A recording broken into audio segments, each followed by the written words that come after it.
Приветствую вас, зрители канала. Сегодня на обзоре у нас еще один из представителей круизных яхт от компании Origin Jump Works 4 размера модели 400i. Вообще, как и во всех случаях с кораблями от этой компании, первое числовое значение обозначает серию кораблей. Но так как многие стали путаться, где серия, а где модель, я решил лишний раз не мудрить и оставить более привычную форму названия. Но если кому это важно, то это 400-я серия, модель I. Буква I обозначает Investigation, то есть исследователь. Признаюсь, этот корабль был головной болью для меня, ибо информации уж очень мало. Пришлось в прямом смысле слова искать любые упоминания и малейшие намеки о нем по всей системе Stanton. Итак, 400i — это корабль, рассчитанный на 3 человека экипажа. Он имеет трюм на 42 СУ и 3 индустриальных радара второго размера от Chimera Communication модели Surveyor, предназначенные для покрытия большой области, но с низкой точностью. Вопреки расхожему мнению, что это корабль-исследователь, как и 890 Jump, это не совсем так. И тут я обязан внести ясность, что имеют в виду разработчики, когда ставят такие корабли в одну категорию с мастодонтами исследования, такими как Карак, Корсар или Терапин. Чтобы было вам проще, приведу пример из настоящей жизни. В наше время существуют определенные классы кораблей, которые оборудованы специальными устройствами для исследования океанических глубин. Это всевозможные эхолоты и звуковые приборы, акустические датчики, ровы, роботизированные подводные аппараты и батискафы, они же дроны в Star Citizen, гидравлическое оборудование, системы камеры, видеозаписи, специализированные лабораторные комплексы для исследования флоры и фауны, грузоподъемное оборудование, вместительные трюмы, мощная система навигации и связи и так далее, и многими другими довольно сложными приборами, помогающими в своей деятельности. Эти суда — исследователи от кожи до костей. В то время как роскошные яхты, нацеленные прежде всего на комфорт и приятное времяпрепровождение на просторах Мирового океана, всего лишь роскошные яхты. Да, на них могут стоять очень дорогие навигационные системы, и даже на некоторых стоят сонары, но они не смогут тягаться по оснащению оборудования с исследовательскими судами. И все же эти яхты путешествуют и заплывают порой очень далеко, могут очень долго находиться автономно, и в целом их также можно расценивать как исследователи, ибо им ничего не мешает открыть какой-нибудь остров или вид рыб, которые подплыли к кораблю во время водных процедур пассажиров. В Star Citizen ситуация похожая. Да, 890 классифицируется как люксовая яхта в категории исследования. У него есть мощнейшее и дорогостоящее оборудование для прокладки маршрутов, но он все же яхта.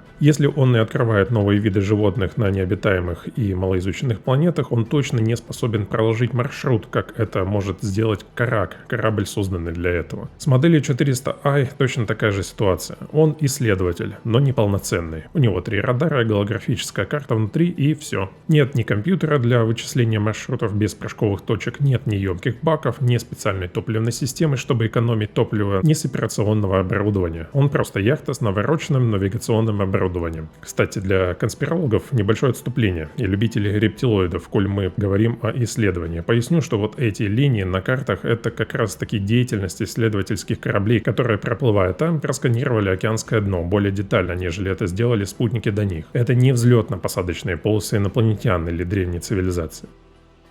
Стоимость данного корабля на момент повествования составляет 6 352 700 альфа-уеков. Продается в 2 магазинах: в Астра Армата в зоне 18 на планете Рекорп и на планете Хёрстон в городе Лорвиль. За реальную валюту его можно приобрести за $250. Не забывайте про лайк, комментарий под видео, подписку, там вот это все. А также поясню, для тех, кто постоянно интересуется о том, какой обзор будет следующим и над каким видео ведется работа в данный момент, есть мои странички на Boosty и Patreon. Они идентичны, Boosty на русском языке, Patreon на английском языке. Там я публикую всю информацию, связанную с видосами, и иногда делюсь какой-то сторонней инфой. Например, подписчики данных страничек в курсе, что такое липидный профиль, как это важно. Нет, я серьезно, это очень важно. Приятного просмотра.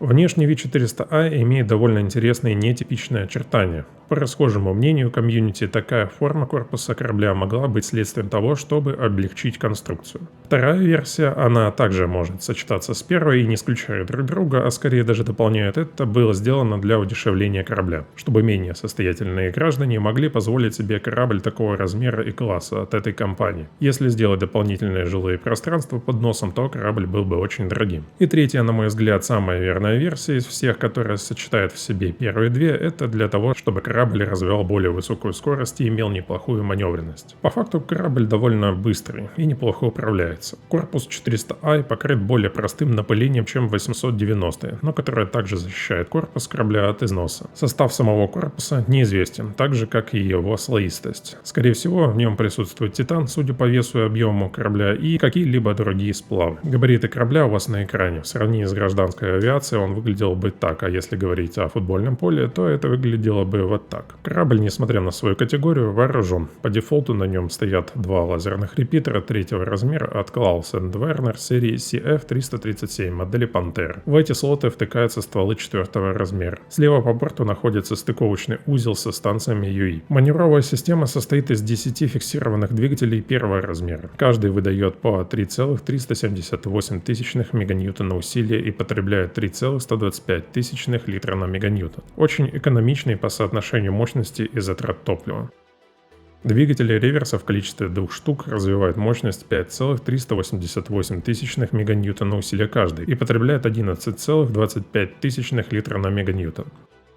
Маршевая система состоит из 3 двигателей, хотя на первый взгляд их больше. Но центральная часть расширителей — это один двигатель, уже нам знакомый по 890-му. Двигатель Stamen, только не второго, а первого размера, выдающий 8 меганьютонов усилий и потребляющий 11,25 литра на меганьютон. 2 других маршевых двигателя — это типичные мультифлекторные двигатели, часто встречающиеся на других кораблях этой компании. Они выдают чуть меньше усилия, чем двигатели Stamen, и потребляют столько же топлива. Это довольно скучная часть обзоров для многих зрителей, так как озвучивается и указываются данные, которые на данный момент в игре не имеют никакого значения для игроков. Почему же они все-таки в моих обзорах? Сделано это как для того, чтобы вы привыкали к цифрам и их метрике, так и для того, чтобы в будущем, когда корабли будут обрастать сложными модификациями, различными элементами, влияющими на производительность тех или иных узлов, вы уже к тому времени имели некоторое представление, как и что работает. Если говорить более развернуто, то в будущем при введении всех задуманных геймплейных механик каждый корабль и каждый его узел, в том числе двигатели, будут зависеть напрямую от работ, которые вы проводили на корабле. Установленные компоненты, их износы, качество обслуживания и так далее. Условно говоря, снижая мощность двигателей на пару меганьютонов путем снижения подачи энергии в системе, вы делаете свой корабль медленнее, но зато теперь эта мощность идет в щиты или вооружение. Когда такие времена настанут, если настанут, конечно, вы будете более подготовлены, чем другие игроки, не владеющие этой информацией.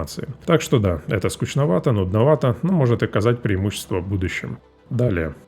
Над центральным двигателем корабля расположилась дистанционная турель с 2 лазерными репитерами Pantera, как и на курсовом вооружении. Чуть позади на крыше видна крышка голографической карты. Как известно, в Star Citizen этот элемент в кораблях очень востребован к энергопотреблению и охлаждению. Похожей крышкой, только большего размера, оборудован и Карак в месте расположения его основного вычислительного компьютера.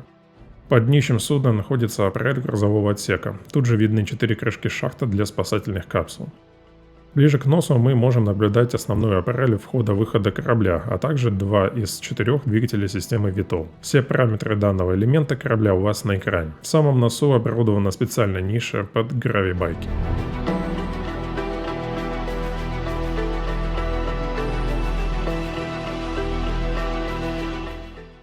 Обзор пилота выше среднего. Есть мертвые зоны под кораблем слева и справа, а габариты чувствуются не очень хорошо, придется привыкать. Но в целом вполне себе удобно. Вся система интерфейсов HUD голографическая, что позволяет не загромождать видимость. Всего для пилота доступно 4 многофункциональных монитора, 3D-радар по центру и стандартная панель индикации предупреждения по центру сверху. Мостик представляет собой 3 места для экипажа, по центру место пилота, слева и справа это места оператора турелей и инженера. За мостиком находится общий коридор, соединяющий все помещения на второй палубе. Слева находится лифт с аварийной лестницей, соединяющей обе палубы. Напротив находится многофункциональный санузел с душевой. Чуть далее расположилась каюта для экипажа с 2 спальными местами и оборудованная всеми удобствами для досуга. Напротив находится отдельная каюта капитана.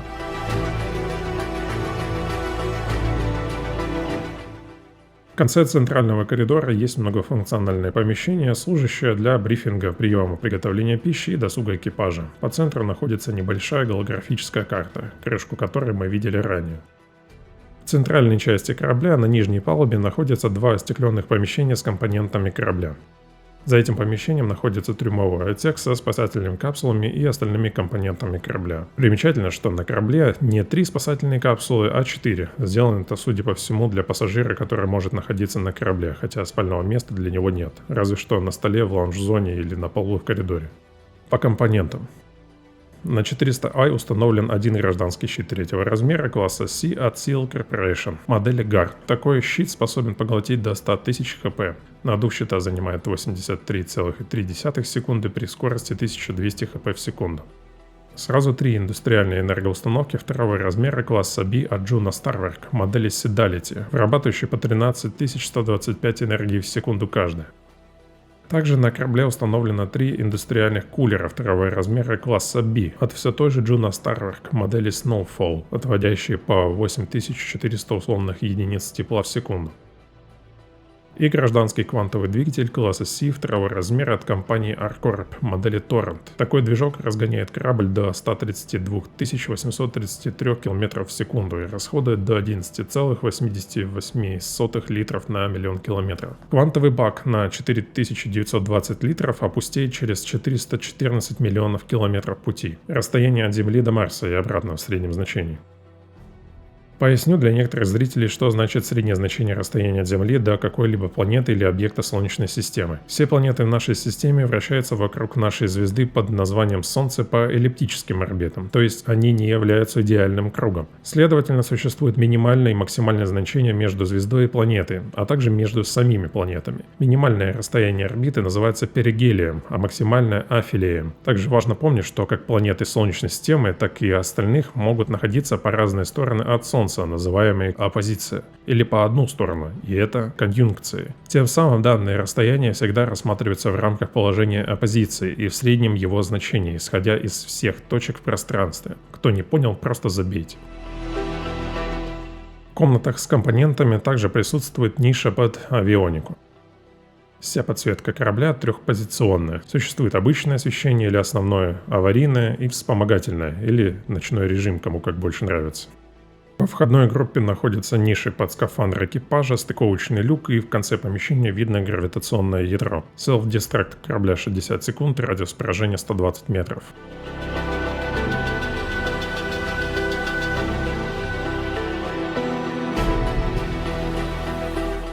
Что в итоге мы получаем? А получаем мы достаточно интересный корабль «Универсал». У него в скором времени появится функционал его голографической карты, которая будет показывать больше информации и иметь расширенный функционал, нежели те, что игроки носят на руке в виде устройства MobiGlass. Вследствие чего у него появятся определенные задачи, которые он будет решать в руках игроков. Кроме этого, у корабля имеется трюм, куда может поместиться небольшая наземная техника или груз для перевозки полезного сырья. Торговать при таком объеме трюма не очень выгодно и целесообразно, но все же лучше, чем ничего. Хотя кто его знает, как будет переработана вся система торговли в будущем. Может быть, этого будет достаточно, чтобы покрывать расходы на обслуживание корабля. Если очень хочется, то на корабле можно выполнять какие-то боевые задачи, но я бы не советовал этого делать, хоть щит третьего размера и позволяет влезать в передряги без особых опасений. Все-таки тут вопрос стоит в плоскости удобства. Это, пожалуй, один из немногих кораблей, который я не могу оценить объективно. Его и можно рекомендовать, и все-таки нет.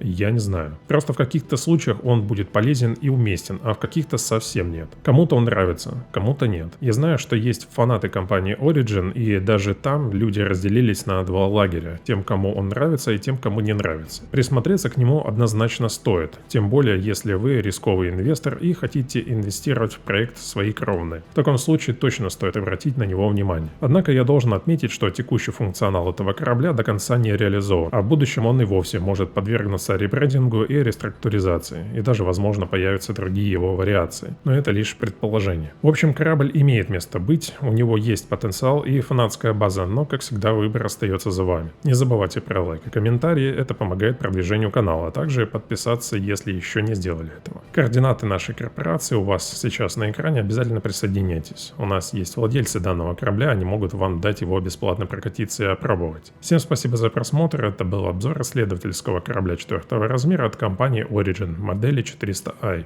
Всем пока!